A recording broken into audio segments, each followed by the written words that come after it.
Muchas gracias, presidente. Contamos en la ciencia política que una cierta deriva, que se traduce en que no dejaríamos publicar en la American Political Science Review a Maquiavelo, porque carecería de virtudes politológicas, lo cual es un desastre, porque llenamos nuestras revistas de artículos que no le interesan a nadie, ni siquiera a la propia ciencia política, precisamente porque hemos olvidado algo que le cuento el primer día siempre a mis alumnos. Y es que nadie es neutral, nadie, pero tenemos la obligación de ser objetivos. Y creo que el primer punto para no equivocarse es saberlo, saber que todos carecemos de neutralidad por nuestra propia condición, a veces porque somos hombres y no mujeres o viceversa, por nuestra condición de clase, por nuestra enseñanza, por nuestros intereses, y hay que saberlo, no somos neutrales, pero tenemos la obligación de ser objetivos. Y si yo hubiera venido aquí a contar cosas que no son, pues hubiera de alguna manera subvertido la razón de ser de esta comisión, y creo que no es el caso. Cuento siempre que un arquitecto ve un edificio y le ve la estructura sin tener que quitarle la fachada ni los ladrillos, y un buen politólogo tiene la obligación de ver lo que hay debajo de la realidad sin necesidad tampoco de desmontarlo todo, ¿no? Lo desmontas, análisis es de lisis, que es romper, y ana, que es hacia atrás. Cuando haces análisis, desmontas hacia atrás las cosas. Y es lo que he procurado hacer cuando me he enfrentado, ¿no?, al sistema electoral canario. Es veneno, claro que es veneno. ¿Por qué es veneno? Por lo que decía Rousseau en el contrato social. Tú representas lo que no está presente. Y si tú representas al pueblo, el pueblo no está presente. Y por tanto, eso le tienes que llamar de otra manera. Y lo intentó Robert Dole, hablando de poliarquía, pero el concepto no cuajó. Pero llamamos democracia una cosa que no es democracia, que es otra cosa. Hasta el punto de que tenemos un error profundo, que es seguramente parte de lo que les convoca a ustedes aquí, que vivimos en sociedades signadas teóricamente por el liberalismo. Ahí está un artículo, me atrevería a decir, absurdo, como es el 67.2 de la Constitución española, que prohíbe el mandato imperativo. A nosotros, al pueblo, nos prohíbe el mandato imperativo. En cambio, los partidos políticos tienen mandato imperativo. Y ahí están el Partido Socialista sancionando a diputados que votan lo contrario de lo que les manda el partido. De manera que el artículo 67.2 funciona para el pueblo y no funciona para los partidos. Menudo disparate. Y este disparate se explica solamente por la razón de que vivimos en sociedades teóricamente liberales donde hay que inventar la nación, porque un Estado nacional es un mercado nacional, y ahí está Edmund Burke y el discurso a los electores de Bristol, y un diputado elegido por Madrid no representa a Madrid, representa al conjunto. Teoría liberal, que es una teoría normativa. Pero insisto, en un Estado de partidos. Y esto genera muchísimas disfunciones, pero no las explicamos. ¿Saben por qué no las explicamos? Porque la teoría liberal legitima nuestras sociedades, porque la gente cree que esto es democrático. Y al creer que es democrático, asume, por ejemplo, las enormes desigualdades de nuestras sociedades. Más aún cuando, como ahora, se ha frenado el ascensor social y se genera un enfado considerable de la ciudadanía. Por tanto, claro que es veneno un sistema electoral porque, de alguna manera, como decía, está subvirtiendo un elemento profundo, que es que la gente tenga la sensación de que está haciéndose política para sus propios intereses y para los del conjunto. No en vano.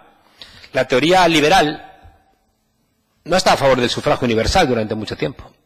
Cánovas del Castillo era un enemigo del sufragio universal. Y es curioso que gente como Luis Napoleón Bonaparte, cuando asume el sufragio universal en Francia, dice con mucho cinismo, no, te equivocas, no se lo decía así, ¿no?, pero vendría a decirle Cánovas, te equivocas en ese argumento de que ¿cómo vas a dar el sufragio a las mayorías si las mayorías son pobres y nosotros los ricos somos menos? Porque en la teoría liberal a los pobres los hace la naturaleza, pero a los propietarios los hace Dios. Y por eso la nación es una nación de propietarios. Y por eso no tiene que haber sufragio universal. Y Luis Napoleón Bonaparte dice, no, vamos a darles el sufragio, van a estar contentos y nos van a votar a nosotros.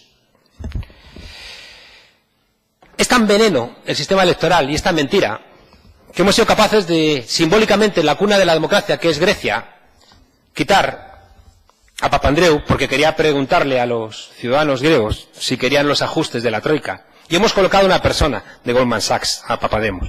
Y a día de hoy, Syriza, que gobierna, no puede poner en marcha su política porque no le dejan los mercados internacionales, a los que nadie vota. O el presidente de mi país, el presidente Mariano Rajoy, dice sí, sé que he incumplido el contrato electoral que debiera suponer un programa electoral, pero lo he hecho porque no tenía más remedio. Por tanto, claro, que debatir estas cosas no es una cuestión de ideología, don José Miguel, sino que es una cuestión también de mirar, como científicos sociales, esas cosas que están por debajo y que marcan la realidad de nuestras democracias.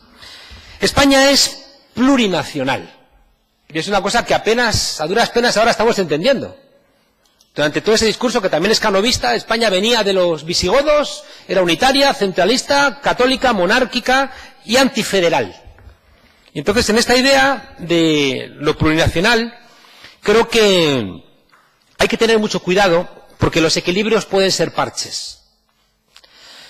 Hay una cosa que no me canso de decir, y tengo el honor de decirlo en Madrid, en Baracaldo, en Cáceres o aquí, ¿no? En Tenerife, como diría Trillo, aquí en las Baleares.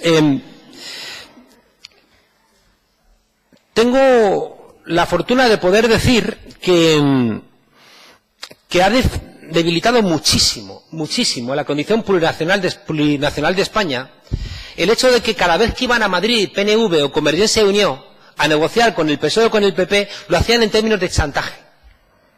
¿Lo hacían por qué? Porque el PSOE o el PP necesitaban esos votos para poder formar gobierno. Y presentaban sus legítimas demandas de autogobierno en nombre de la plurinacionalidad de nuestro país, lo presentaban como un chantaje. Y la gente decía, pues no estoy de acuerdo, yo no quiero chantajes. Por tanto, yo les invitaría a ustedes a que fueran prudentes a la hora de entender los equilibrios con la posibilidad de que se deslicen hacia los chantajes. Porque es mucho mejor entender las necesidades políticas detrás de lo que usted ha dicho, señor Curbelo, absolutamente sensatas y de sentido común, y no pretender justificarlas con cuestiones que pueden ser entendidas, ya digo, de esta lógica del chantaje que termina debilitando esa cosa que usted ha dicho que es absolutamente sensata, que es la condición insular de Canarias. Si me deja leerles una cosa, muy breve, para que no se asuste el presidente.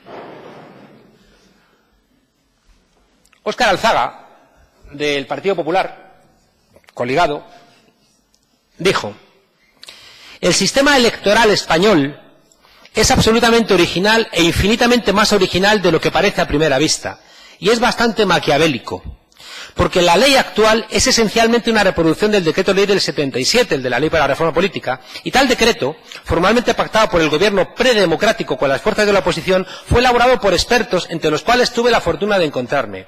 Y el encargo político real, no ideológico, no propio de un partido que has fundado, no.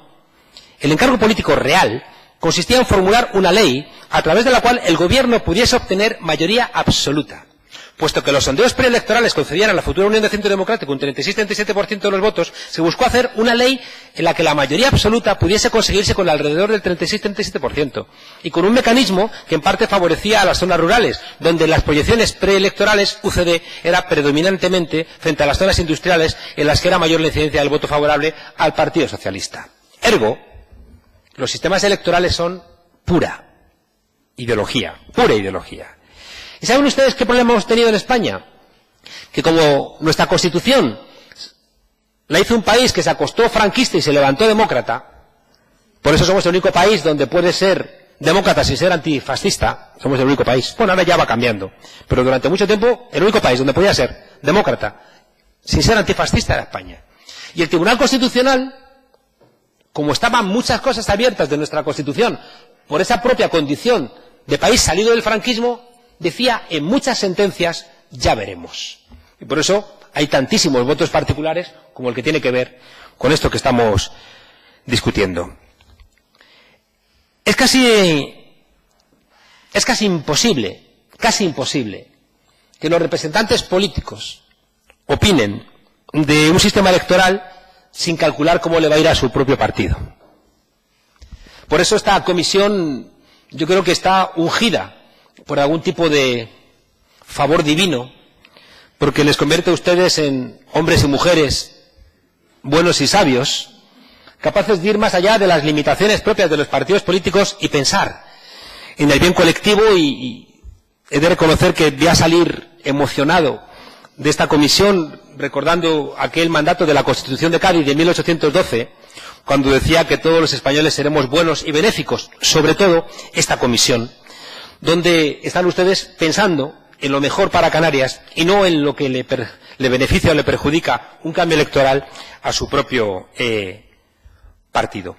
Les decía que creo que es muy importante una ley electoral que ayude a que se genere la idea en la ciudadanía de que escogen, de que eligen, porque ahí sí que será real entonces eso que estamos construyendo a duras penas, que es la paridad en los órganos de representación, pero que esa paridad que a veces logramos en los órganos de representación no está todavía en la ciudadanía, no está todavía en la calle y se verifica en los lugares no políticos, en las empresas, en la universidad, donde la desigualdad entre hombres y mujeres es enorme. Termino planteándoles algo que creo que, y déjenme decirles que algo para que lo reflexionen.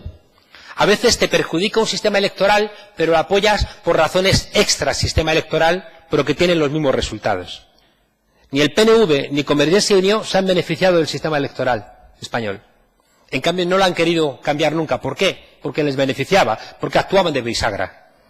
Por tanto, a veces, cuando tú no quieres cambiar un sistema electoral, no se trata de una mera lectura de si te beneficia o no te beneficia en cuánto te cuesta a ti el escaño, sino que a veces hay otros elementos que te llevan a tomar esa decisión. Y quizá eso nos explica que entre el Partido Popular y Coalición Canaria hay algún tipo de entendimiento o acuerdo que hace que a la hora de establecer cuál es, ¿no?, el sistema electoral primen otro tipo de elementos. Y termino con lo último, que no quería ser yo quien lo planteara, porque creo que le corresponde a la apertura de un debate y donde yo estaré encantado como ciudadano. Yo soy un ciudadano de a pie, no tengo ningún cargo de nada, a lo sumo, como diría Zygmunt Bauman, soy un dirigente líquido. Hay un elemento que creo que tiene que discutirse en la calle. Ahora bien, si a mí me preguntaran como ciudadano de a pie cuál es el sistema electoral que quiero para mi país y para Canarias, yo les diré a ustedes que piensen en inyectarle principios federales. Piensen en inyectarle principios federales porque esto implica dos cosas. Implica, por un lado, inyectarle principios republicanos, de la virtud, de la res pública, de los valores de lo colectivo. Y al mismo tiempo implica pensar de una manera compleja los territorios. Porque no crean que ustedes, a la hora de pensar complejamente el territorio insular canario, es una cosa inédita en otros lugares. No, hay una parte compartida, más allá de las dificultades concretas, sobre todo de las comunicaciones, ¿no? Pero inyectar principios federales implica, fíjense ustedes, asumir por un lado el parlamentarismo. Y soy consciente de que en un régimen parlamentario no tiene por qué gobernar la primera fuerza, porque un régimen parlamentario no implica eso. Implica, fíjense ustedes, este inyectar principios federales, pensar en el sistema electoral alemán, que es una cosa que a mí me gusta para el conjunto de España y me gusta también pensarlo, debatirlo, discutirlo para Canarias. ¿Por qué? Porque permite ese doble juego. Permite el doble juego de darle entidad local a lo que tiene una identidad local y al mismo tiempo construir lo colectivo. Te permite listas abiertas para algunos asuntos, te permite también listas de partido para otras. Te permite una mixtura compleja en una sociedad compleja que creo que merece la pena que le echemos una ojeada. Y que a veces los partidos políticos no están muy de acuerdo, porque los partidos políticos han vivido felices en este marco donde controlan el sistema electoral y, por tanto, la democracia. Y uno de los principales problemas que tenemos en la democracia española es el control de los partidos políticos, a los cuales hay que decirle muchas veces: sacad vuestras manos del Consejo General del Poder Judicial, sacad vuestras manos del Tribunal Constitucional, sacad vuestras manos de tantos lugares donde, cuando os metéis una lógica partidista que dinamita la propia democracia. Y en ese sentido, y es lo último que les digo, creo que hay algo que a mí me hace defender, por supuesto, defender electoralmente, a través de un sistema electoral, la insularidad de Canarias, por la misma razón por la que defiendo para el conjunto de España la municipalización. Porque estoy convencido de que vamos a recuperar la democracia en el ámbito local. Pero ese ámbito local no puede estar enajenado del ámbito global, porque si no, estamos perdidos, ¿no? Y en ese sentido, la recuperación de la municipalidad, así como la recuperación de la insularidad, se tiene que hacer hurtando esos espacios a quienes los han usurpado, de una manera que lo han convertido en caciquismo o lo han convertido en lugares de corrupción. Por tanto, la tarea es ingente, porque tenemos que recuperar la insularidad, pero sacarla de la lógica caciquil. Tenemos que recuperar los municipios y sacarlos de la lógica clientelar. Construir una vinculación también conjunta, que va a ser bueno para el conjunto de Canarias. Y darle a la gente la obligatoriedad de pensar un sistema electoral que, al tiempo que les ayuda a gestionar desde lo más concreto su identidad y sus necesidades, les comprometa con el conjunto, les comprometa con la construcción de España. Aprovecho para decirles, yo no quiero venir a Canarias para que Canarias discuta con Madrid, no. Yo quiero que Canarias, por supuesto, discuta con Madrid, pero que Canarias también construya el conjunto del Estado. Porque si asumimos todos que España es plurinacional, tenemos que terminar con esta discusión de cada una de las partes con identidad propia con el conjunto. No, vamos a ser capaces de construir el conjunto. Pero insisto, todo esto, que está lleno de complejidades, seamos capaces de bajarlo a la discusión allá afuera. Y les agradezco profundamente el tono y el nivel de la discusión. Don Juan Carlos Monedero.